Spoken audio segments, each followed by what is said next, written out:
Assalamualaikum warahmatullahi wabarakatuh. Jumpa lagi ya di Internasional Komputer ya. Kita kali ini akan membahas laptop yang sudah kita bongkar sebelumnya ya. Jadi ini seri high end ya dari HP ya. Sudah kelihatan HP yang logonya beda sendiri biasanya. Yang logo seperti ini dia logo paling mahal biasanya ya. Ini HP Envy S360. Jadi itu apa? Untuk kenapa? Yang pertama, ini udah kita bongkar semua dari keyboard sama ke layarnya ya, karena emang ulahnya ini di bagian layarnya yang bermasalah ataupun malah engselnya bermasalah gitu kan. Nah kebetulan karena kita ada seri yang bisa dibongkar, kita tunjukkan langsung apa yang akan kita bahas tentang laptop HP Envy S360 ini. Jadi bagi kalian-kalian yang laptopnya juga sama seperti ini, bisa stay tune video ini sampai kita selesai ya. Oke, kita lanjut ke versi berikutnya. Oke, jadi di sini ada 3 part ya. Yang pertama laptopnya langsung dari mesinnya, terus ini bagian layarnya, cover layarnya bagian depan ya yang ada logo HP-nya. Yang HP X360 kebetulan kita lagi bongkar ya dari unit yang ini, dan ini layarnya ya. Jadi kalau akan mau cari, terutama yang kalian pasti kelelahannya layarnya pecah ataupun dia nge-glitch ya, dia tipenya seperti ini. Jadi dia langsung nyambung ke bagian boardnya yang di sini buat touchscreen-nya, dan suatu saat kalau mau ganti itu harus satu set ya. Jadi mau nggak mau nanti tipenya seperti ini. Nah untuk HP S360 yang premium ya, yang sifatnya dia touchscreen karena 360 derajat.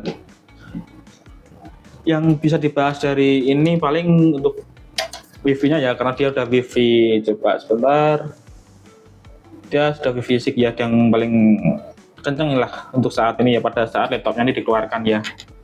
Soalnya kenapa? Ini kan mau buat mobilitas ya, jadi pasti butuh wifi yang kenceng. Nah, selanjutnya kita bongkar bagian dalamnya ya. Oke, ini kan udah kita lepas bautnya semua, jadi udah kita amankan. Tinggal kita bahas bagian dalamnya aja.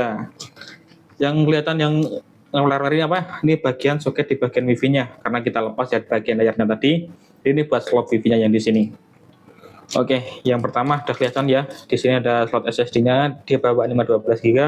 Jadi untuk seri ini dia ada banyak banget tipenya ya, entah itu yang Intel ataupun yang Ryzen ya. Minimal dia bawaan 256, bisa dipilih sesuai pilihan, entah 256, 512 atau 1 tera. Karena ini bawa 512, kalau suatu saat dia udah penuh, mau nggak mau harus ganti yang di sini ke 1 tera ataupun yang di atasnya, selama dia masih sanggup ke detect di sini ya. Jadi itu. Untuk slot upgrade-nya paling cuma itu aja, karena RAM dia 16 GB on board, yang lainnya nggak ada. Di sini ada heat pipe yang untuk mendinginkan prosesornya, yang ke arah belakang ke sini, yang biasanya PR-nya itu di bagian layarnya. Kenapa? Kalau dia seringan panas yang di bagian sini kena ke layarnya, dia bisa burn ataupun kadang garis gitu, malah kadang nge-glitch di layarnya. Jadi amannya pas dipakai jangan terlalu miring ataupun terlalu terbuka lah, nanti takutnya pas kena ke bagian bawah layarnya langsung gitu ya. Itu untuk heat pipe. Dan untuk pendinginnya, ini udah kelihatan jelas ya, baterainya yang paling gede di sini ya, yang kemudian dia paling berat, dia pakainya kodenya BN03SL. Jadi dia pasti kompatibel dengan baterai-baterai ataupun laptop lain yang kode baterainya sama. Jadi kalau akan mau keluhannya ini baterai, kodenya di sini BN03LS SL, yang katanya diklaim itu kalau untuk pengguna standar ya bisa sampai 5-6 jam lebih, kadang bisa sampai 8 jam kalau untuk standar seri. Contoh buat ngetik aja nggak sambil aplikasi-aplikasi yang berat, dia masih aman ya, karena dia emang sifatnya yang low profile, jadi nggak terlalu kenceng-kenceng amat dari prosesornya, jadi nggak bakal boros-boros juga gitu. Yang kedua, yang kesekian sih ya, jadi speakernya yang di sini ya, itu menghadap ke samping ke bawah sini, jadi itu udah mantap sih kalau ke masuk saya dari sini ya. Udah langsung ke kita, langsung ke badan kita. Jadi kalau kita mendengarin musik, dia udah otomatis ke belakang bagian kita yang di sini gitu.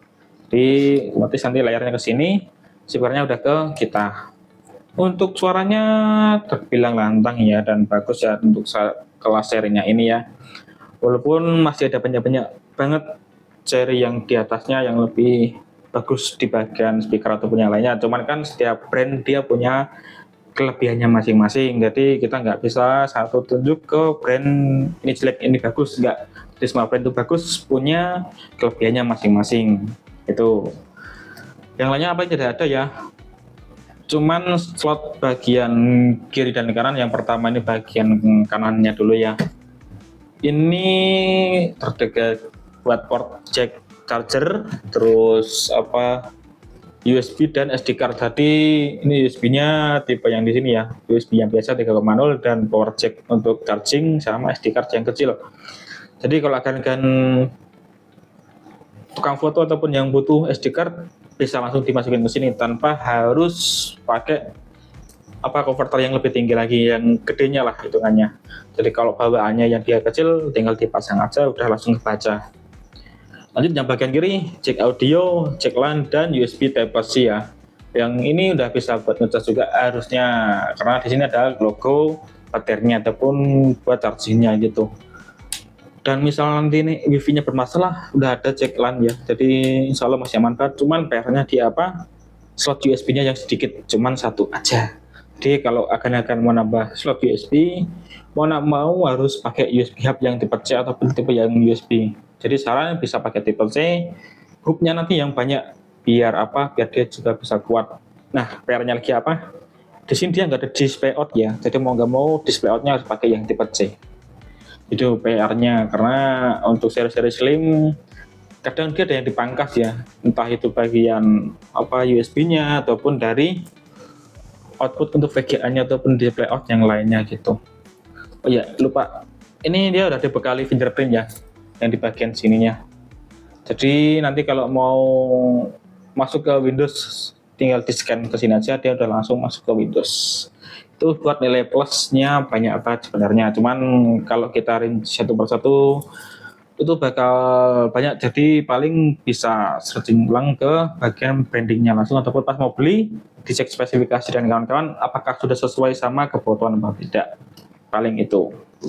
Oke, jadi itu tadi ya yang kita bahas tentang HP Envy S360. Ternyata dia nggak bisa di-upgrade banyak ya. Jadi dia cuman bagian storage-nya aja.